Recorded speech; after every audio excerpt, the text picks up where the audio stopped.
नमस्कार बच्चों। तो आज हम विस्थापन समय संबंध का समीकरण देखेंगे। उसके लिए भी हमको यही आकृति यूज़ में आएगी, तो इसी आकृति से संबंधित जानकारी लेकर हम उसको देखेंगे। तो देखिए, माना किसी पिंड ने एक समान त्वरण a के अनुसार समय t में दूरी s तय की, मतलब ये s है, ओके। और आकृति 1.9 में आलेख के अनुसार वस्तु द्वारा तय की गई दूरी चतुर्भुज DOEB, मतलब इसका क्षेत्रफल निकालेंगे तो अपने को मालूम पड़ेगा। S बराबर चतुर्भुज DOEB का क्षेत्रफल, तो आयत DOEA, ये चतुर्भुज को दो पार्ट में डिवाइड किया गया है, एक ये आयत है और दूसरा ये त्रिभुज है। तो दोनों के क्षेत्रफल को हम लोग जोड़ेंगे तो AE गुणे OE प्लस 1/2 गुणे AB गुणे DA, ये आपको बताया गया है। अब AE क्या है, ये है, तो ये क्या हो जाएगा, U हो जाएगा, क्योंकि U ये है तो ये भी U हो जाएगा। फिर OE क्या हो जाएगा, ये हो जाएगा, तो वो क्या हो जाएगा, T हो जाएगा। फिर AB मतलब ये हो जाएगा, जिसको हम लोग क्या कहते हैं, AB बराबर CD के, है कि नहीं। तो CD क्या था अपना, CD यहाँ पे हमने देखा था 80 था, है कि नहीं, यहाँ पे निकाला है, तो वो 80 हो जाएगा। और DA मतलब ये, ओके, तो DA क्या हो जाएगा, वो इसके बराबर है, इसलिए ये भी क्या हो जाएगा, T हो जाएगा। तो वही सब चीज़ें हम लोग यहाँ पर वो मान रखेंगे। तो देखिए क्या है, परंतु AE बराबर U और OE बराबर T और OE बराबर DA बराबर T, तो AB बराबर AT, हम लोग ये कहेंगे AB बराबर CD के है, इसलिए तो S बराबर उसका मान रखेंगे तो क्या आएगा, U गुणे T धन 1/2 गुणे AT गुणे T, तो ये दोनों को गुणा करेंगे तो वर्ग हो जाएगा। तो S बराबर UT प्लस 1/2 AT का वर्ग, यह क्या है, गति संबंधी दूसरा समीकरण है, ओके। गति संबंधी पहला समीकरण में पढ़ा था, V बराबर U प्लस AT, तो ये दूसरा समीकरण है, S बराबर UT प्लस 1/2 AT का वर्ग। अब विस्थापन वेग समय संबंध समीकरण देखेंगे हम लोग। तो देखिए क्या है, आकृति 1.9a के आलेख से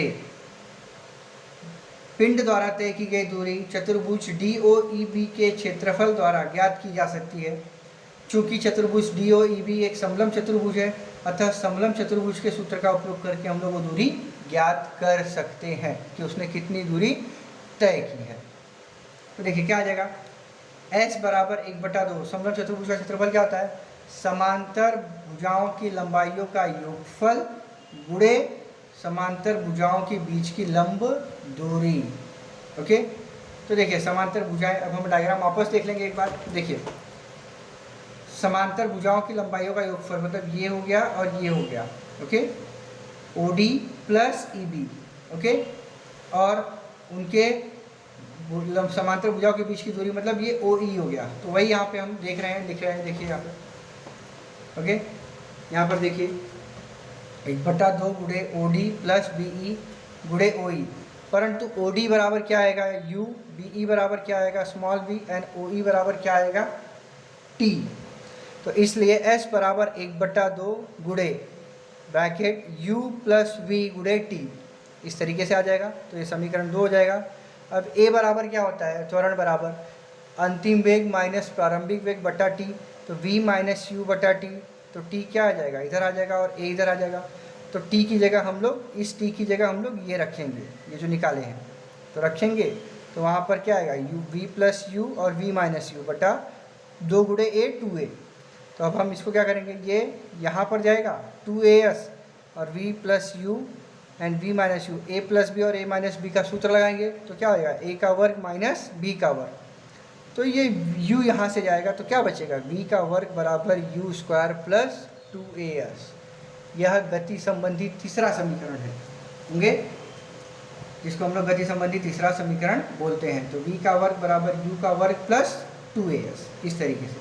तो अब बच्चों हमने अभी 3 गति संबंधी 3 समीकरण देखे, पहला, दूसरा, तीसरा।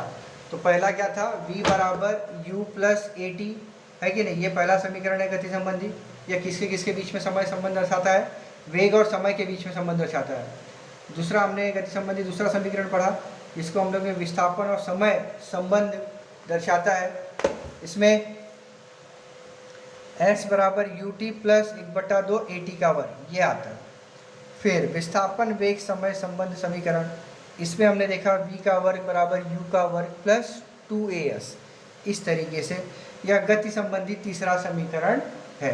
तो इस तरीके से हमने ये तीनों समीकरण पढ़े हैं, इसके सूत्र आप याद रखिए और किस इकाई के बीच यह संबंध दर्शा रहा है उसको याद रखिए। तो अभी के लिए इतना ही, धन्यवाद।